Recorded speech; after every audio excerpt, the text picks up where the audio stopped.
Hello. हाँ प्यारे विद्यार्थियों, आज मैं आप लोगों को कक्षा 11वीं के अर्थशास्त्र के जो है सेकंड भाग सांख्यिकी के बारे में आप लोगों को अवगत कराता हूँ।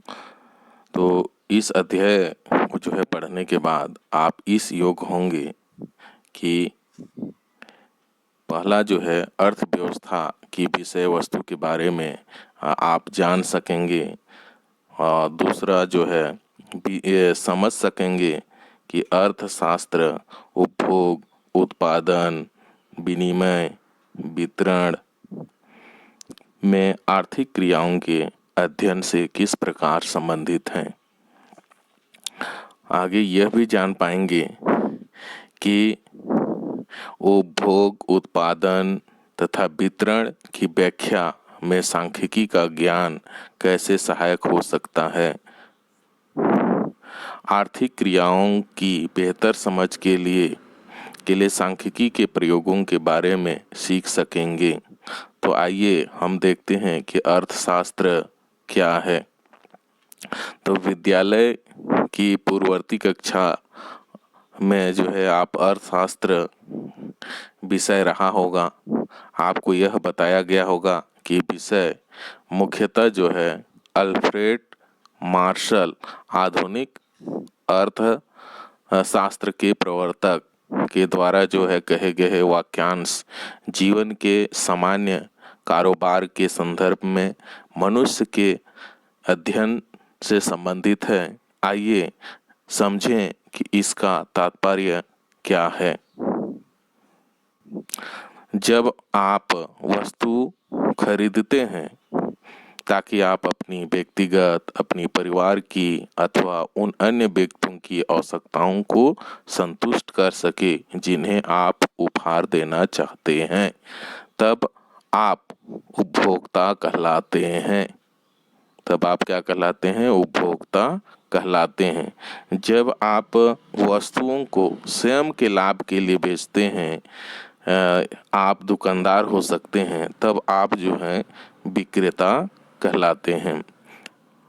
जब आप वस्तुओं का उत्पादन करते हैं, आप किसान अथवा विनिर्माण हो सकते हैं या सेवाएं प्रदान करते हैं, जैसे डॉक्टर, कूली, टैक्सी चालक या वस्तुओं के परिवहन चालक हो सकते हैं। तो आप उत्पादक कहलाते हैं।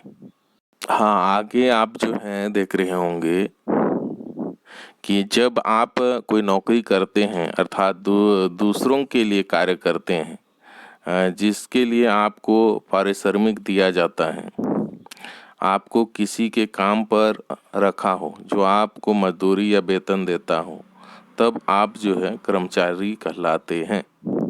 जब आप भुगतान लेकर अन्य व्यक्तियों को सेवा प्रदान करते हैं, जैसे डॉक्टर, वकील, बैंकर, टैक्सी चालक या मालवाहक हो सकते हैं, तब आप नियोक्ता कहलाते हैं। इन सभी स्थितियों में आप किसी आर्थिक क्रिया में लाभकारी रूप से नियोजित रह जाएंगे। आर्थिक क्रियाएं वे होती हैं जो धन प्राप्त करने के लिए की जाती हैं।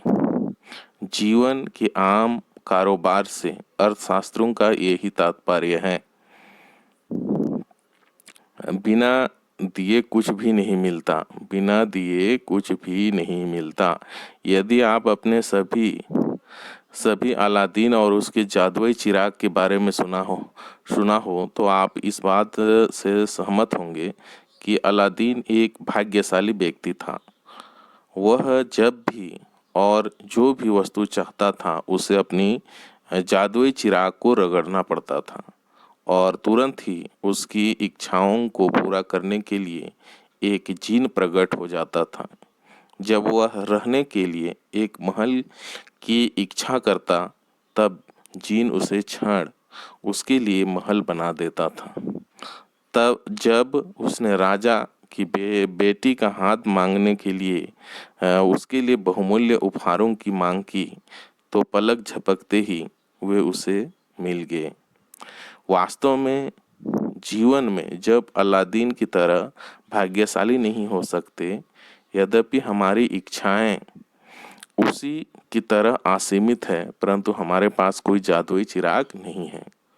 उदाहरण के रूप में हम देखें कि आप अपने जेब खर्च को ही ले लीजिए।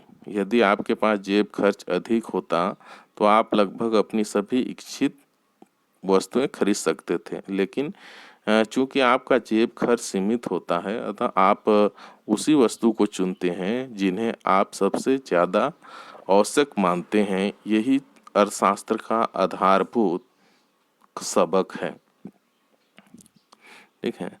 अभाव सभी आर्थिक समस्याओं की जड़ है। अभाव सभी आर्थिक समस्याओं की जड़ है।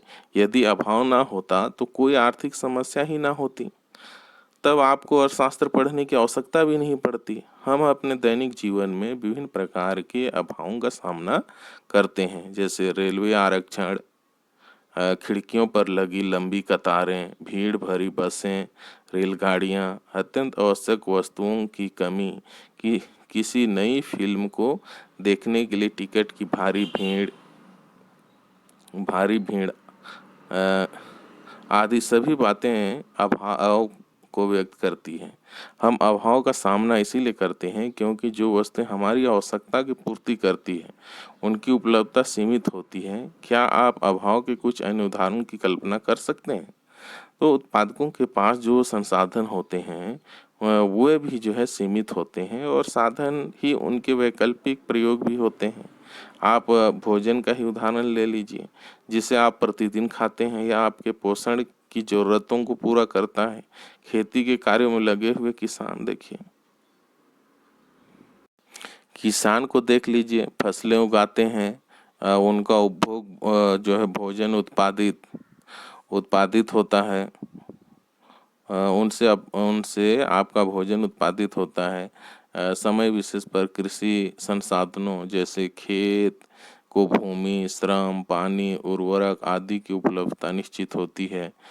इन सभी संसाधनों के वैकल्पिक प्रयोग भी होते हैं और इन्हीं संसाधनों का प्रयोग खाद्येतर फसलों जैसे रबर, कपास, जूट आदि के उत्पादन में भी किया जा सकता है। इस प्रकार संसाधनों का वैकल्पिक प्रयोग उन वस्तुओं के बीच चयन की समस्या को जन्म देता है जिन्हें इनके द्वारा उत्पादित किया जा सकता है। उपभोग, उत्पादन और वितरण। यदि आपने ध्यान से सोचा होगा तो यह महसूस किया होगा कि अर्थशास्त्र विभिन्न प्रकार की आर्थिक क्रियाकलापों में संलग्न मनुष्य का अध्ययन करता है। विभिन्न क्रियाकलापों में संलग्न मनुष्य का अध्ययन करता है। तो इसके लिए जैसे आपको विविध आर्थिक क्रियाकलापों जैसे उत्पादन, उपभोग, वितरण आदि के बारे में जो है विश्वसनीय तथ्यों को जानने की आवश्यकता होती है। अर्थशास्त्र के अध्ययन को प्रायः जो है तीन भागों में बांटा जाता है: उपभोग, उत्पादन एवं वितरण।